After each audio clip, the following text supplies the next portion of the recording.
Ok, podemos falar do Erasmo e dos humanistas? Eu já disse antes que humanistas não tinha o sentido que tem hoje. Quando a gente fala nos humanistas, eram pessoas que estudavam as humanidades.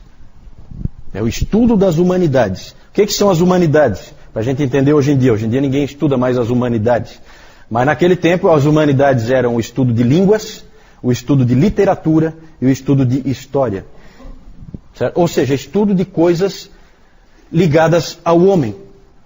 Produção humana. A linguagem, a história, são coisas humanas. Quando você estudava, por exemplo, alguma coisa do mundo natural, aí já é encarado como uma coisa divina, porque foi Deus que criou. Mas aqui, línguas, história, literatura, uma produção literária, era considerado produção humana, e quem estudava isso estava estudando humanidades. Não tem o sentido que tem hoje, né? Humanista é aquele cara que só pensa no homem e que o homem é o centro do universo, né? Não é esse o sentido, tá? Não confundo. Esses humanistas também se preocupavam em reformar a igreja. E também se preocupavam em recuperar a Bíblia. O maior dos humanistas foi Erasmo de Roterdã. Mas antes de falar do Erasmo, vamos só mencionar 3 outros indivíduos importantes, inclusive para nós. Um alemão, um francês e um inglês. O primeiro é o Johannes Reuchlin.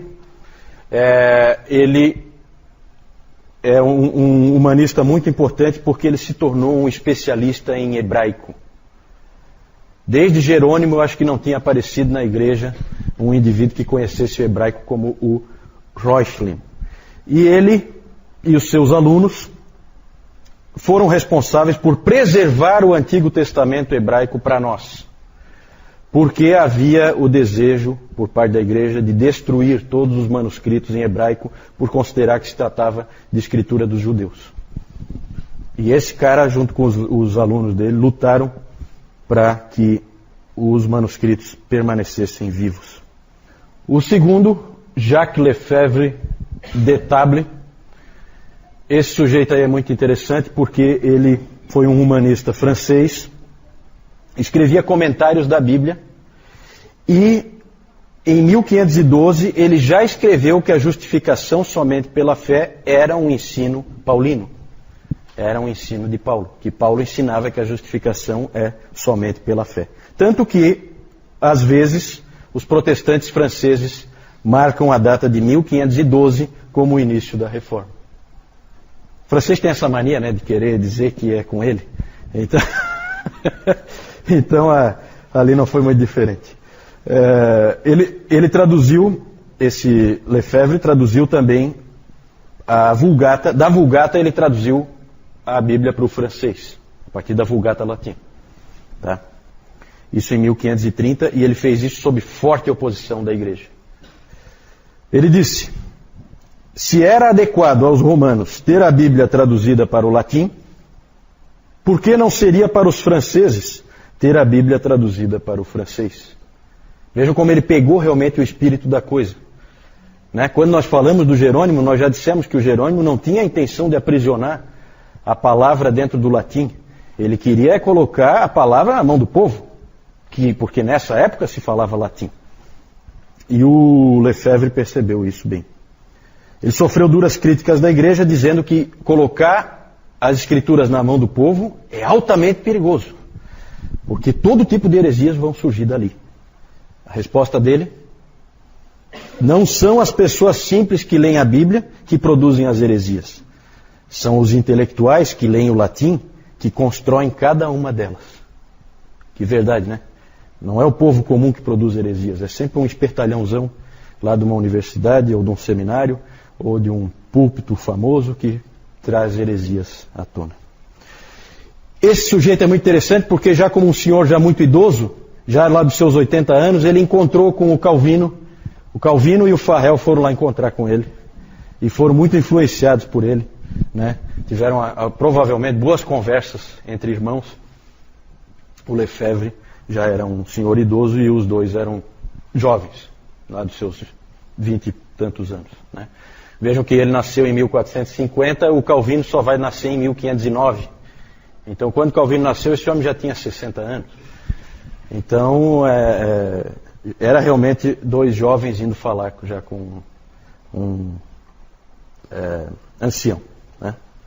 John Colet, inglês, foi muito importante esse sujeito para fortalecer o estudo do grego. Ele disse uma frase, ele fez algumas palestras em Oxford, e lá ele disse o seguinte: sem o grego nós não somos nada. E aquilo tocou muita gente, inclusive o Erasmo. Certo? Então aí começa um retorno às línguas originais da palavra. Isso não é pouca coisa, tá, gente? A palavra nessa época estava aprisionada dentro da Vulgata Latina. Esse retorno é fundamental para que você tenha a sua Bíblia em português aí na mão hoje. Certo? Vamos falar do Erasmo. Não é aquele amigo do Roberto, né? é o Erasmo de Roterdã. Essa foi brava, né? Como é que eu fui dizer uma coisa assim, né? Depois eu corto na gravação. O Roterdã na Holanda, certo? Roterdã é uma grande cidade portuária, se não me engano, na Holanda. Esse indivíduo, Erasmo, estudou o grego. Desidério Erasmo. Erasmo é o sobrenome dele, né? Ele estudou o grego seriamente e tornou-se o maior especialista em grego que havia em toda a Europa. Ele tinha sido um monge agostiniano, mas ele não se dava muito bem com a vida de monge. Então ele foi autorizado pelo Papa a sair e se tornar um estudioso, né, à parte. Ele deixou então o monastério e se tornou um estudioso. Sua maior obra foi a edição crítica do Novo Testamento. Ele comparou manuscritos antigos em grego com o conhecimento que ele tinha. Ninguém tinha o conhecimento que ele tinha. E ele então produziu uma versão que ele considerava a mais fiel do Novo Testamento. Porque essa é a época em que surge a crítica textual, a avaliação de manuscritos. Várias fraudes foram desmascaradas nessa época, por outros indivíduos que eu não vou entrar, né? Mas uma fraude grande que tinha da Igreja Católica, que dizia que toda uma região ali da Itália tinha sido dada pelo Constantino para o Papa, tinha um documento, e o Papa sempre apresentava: isso aqui tudo é meu, certo? Poder temporal, né? Foi provado que aquele documento era lá do século VIII, alguma coisa assim, uma fraude absurda, certo? Constantino, vocês sabem, viveu no século IV. Mas isso só foi possível constatar essas fraudes nessa época do Renascimento, por causa de alguns estudiosos que voltaram para as línguas originais e o estudo das línguas, certo? Outro é aquele, falei aqui, o pseudo-areopagita, como é que era o nome dele? Esqueci do nome dele. Lembra, Nito? Dionísio, né? Dionísio, o pseudo-areopagita. Ele se tornou pseudo nessa época, porque descobriram que aquele texto não era lá do período em que Paulo esteve em Atenas, né? Então, é bem isso aí. O B.B. Warfield, ele disse que todos nós somos devedores a Reuchlin e a Erasmo, porque o legado deles para nós foi a palavra de Deus. Vejam que interessante essa frase do Warfield. Eles deixaram para nós a palavra de Deus, né? Mesmo eles são considerados, esses humanistas são considerados reformadores, porque eles queriam reforma, mas eles não são considerados protestantes, porque eles nunca deixaram a Igreja Católica Romana. Até por causa do período em que eles morreram, tá vendo? Eles morreram ali no período da turbulência. Então eles pegam um período ali de transição, né? O problema dos humanistas erasmianos é que eles não gostavam muito de teologia. Eles gostavam da análise textual, mas não da teologia. E aí houve uma divisão entre dois grupos de reformadores. Os humanistas e os luteranos. Certo? Não se entenderam. E a divisão ocorreu principalmente por causa de um livro que o Erasmo escreveu, chamado Sobre o Livre-Arbítrio. Lutero leu uma vez o livro, não gostou muito. Leu uma vez, leu outra vez, gostou menos ainda. Cada vez que ele lia de novo, ele gostava menos ainda do livro. E aí Lutero então resolveu escrever um livro para responder ao livro do Erasmo. E esse livro é o famoso livro de Lutero sobre a escravidão da vontade. Sobre a escravidão da vontade, que nós temos um resumo, é só um resumo, porque esses indivíduos não escreviam livrinhos fininhos como esse aqui que eu estou mostrando, né? Mas nós temos um resumo, editora Fiel, Nascido Escravo, Martinho Lutero. É um resumo bem interessante ali, ele responde. Eu já disse algumas vezes que o Lutero queria muito mais, muito mais é exagero meu, né? Mas ele queria muito mais na predestinação e na eleição do que o próprio Calvino.